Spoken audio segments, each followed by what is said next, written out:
Kalau dia akan memperkirakan akan menang juga udah pesan juga.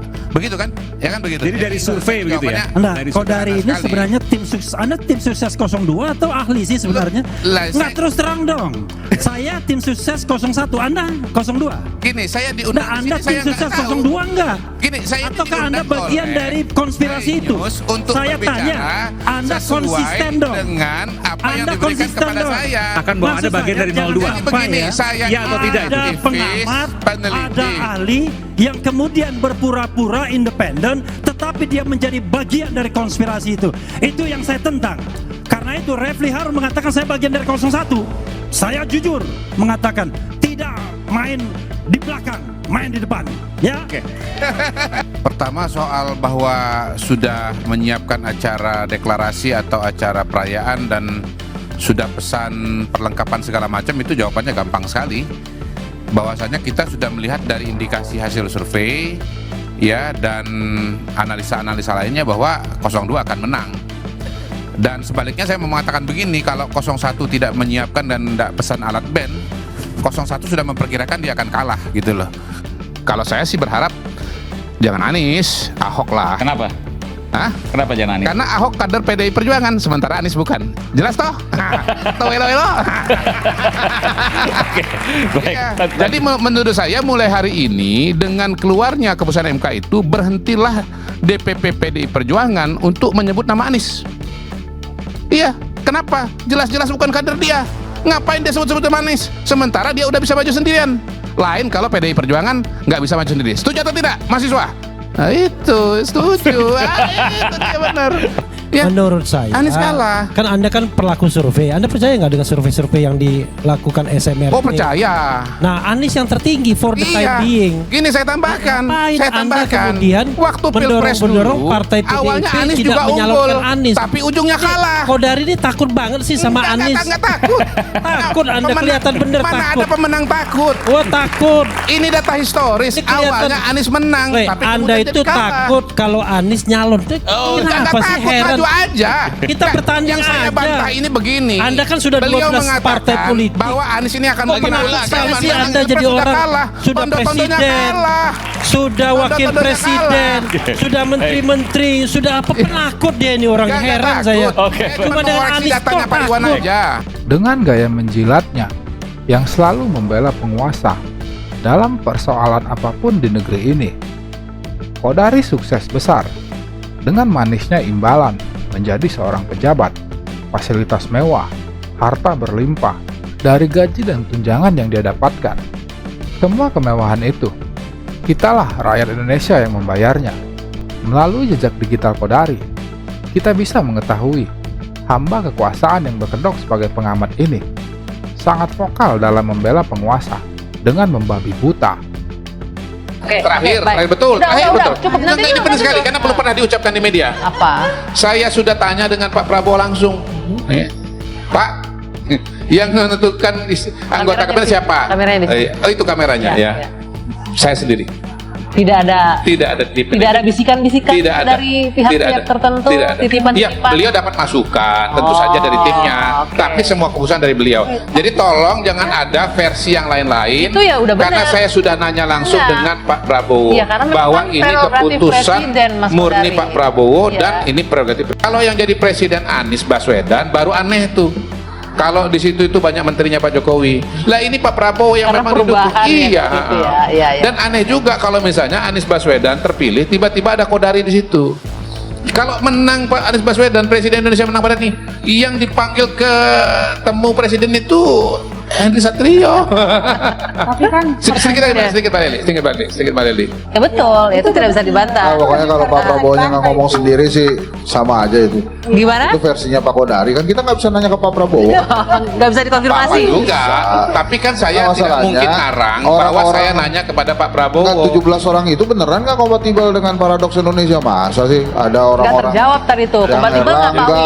Erlangga Hartarto, ada Dito, ada Nah, itu apa lagi tuh? PR-nya Pak Saya Wi. sih kalau Udah Sri dijawab. Mulyani oke lah, Erik oke lah. Yang Kalau lain ini, Jangan kalau lupa ini, dulu, saya dulu jawab. kalau ini oke nggak? Gini. oke banget Ini tuh. oke. Jangan banget. dia dulu jawab gini. Gini loh, menteri-menteri Pak Jokowi ini melaksanakan program hilirisasi, mengambil alih ya aset-aset negara yang dulu dimiliki oleh asing, privat dan seterusnya. Hilirisasi itu adalah manifestasi dari gagasan Pak Prabowo di dalam paradoks Indonesia dan di buku-buku yang lain. Bagaimana kekayaan alam Indonesia itu untuk sebesar-besar.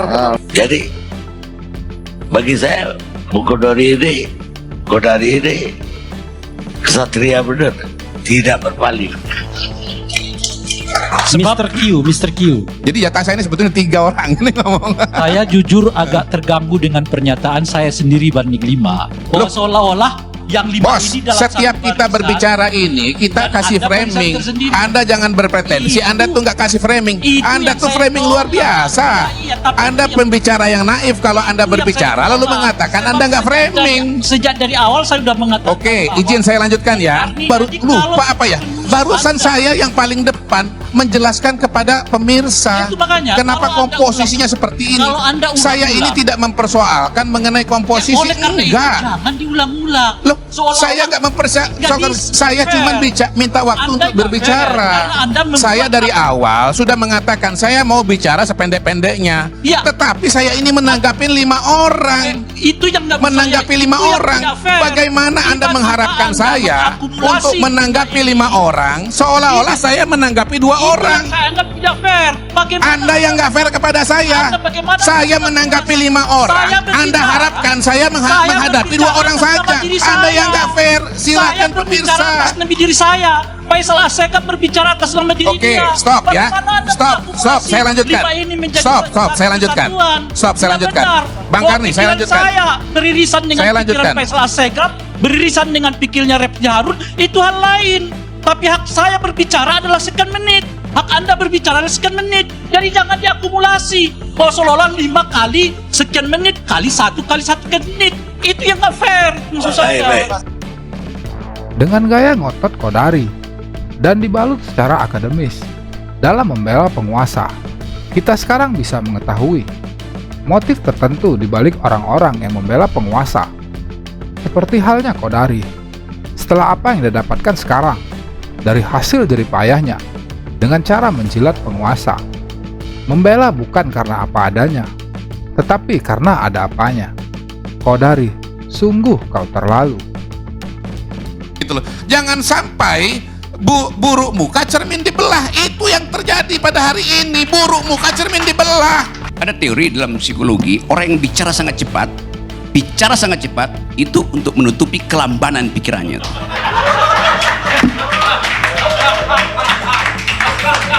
Ada teori dalam psikologi bahwa orang yang berpikir sangat cepat adalah orang yang berpikir sangat cepat dan mengatakan bahwa itu adalah sebaliknya adalah orang yang berpikir lambat karena dia nggak bisa mengikuti kecepatan pikirannya. Baik.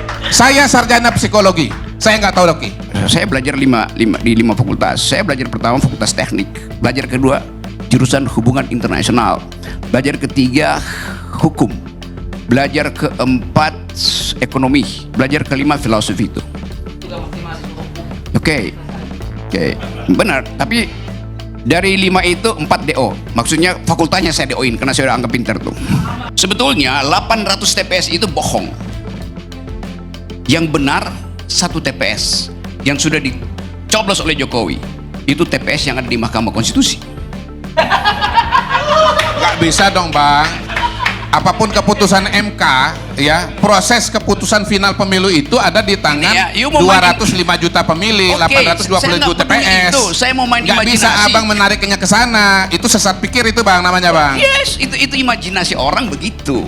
Ya, itu, Bang. Makanya saya nggak mau ikut imajinasi Abang karena imajinasi Abang tuh sesat.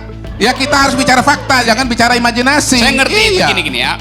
Seluruh imajinasi saya menyesatkan dan semua orang akan tersesat di jalan yang benar. Anda bicara dengan millennials di dunia, mereka anggap begitu. Mereka anggap terlibat, mereka kalah, mereka menang, mereka kalah, nggak ada problem.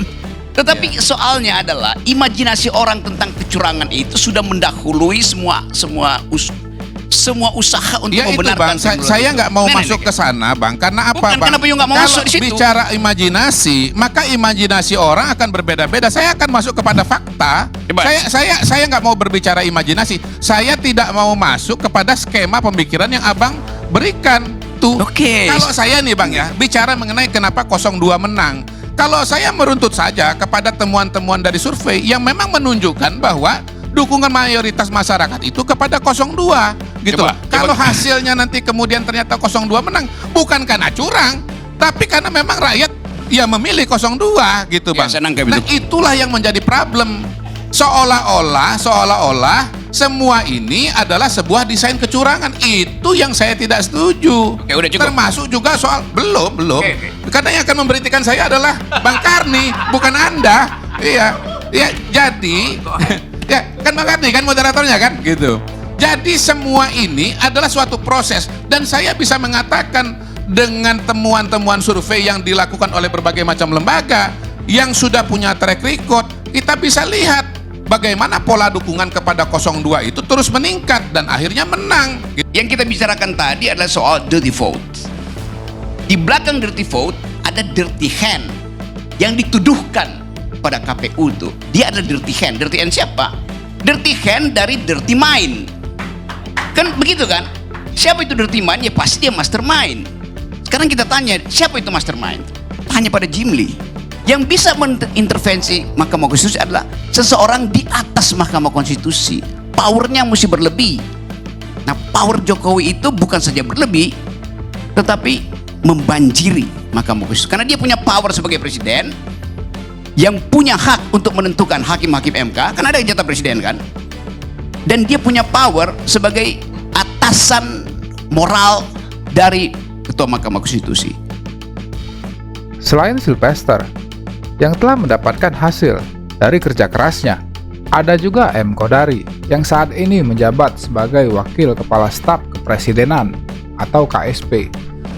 Akhirnya Bung Kodari bisa menikmati hasil jeripayahnya yang sangat vokal ketika menjadi salah satu ternak Mulyono. Pertama, hukum tata negara apa hukum tata rakyat? Belum selesai. Saya tadi mendengarkan Anda. Coba aktif sedikit kalau berpikir ya, Moroke.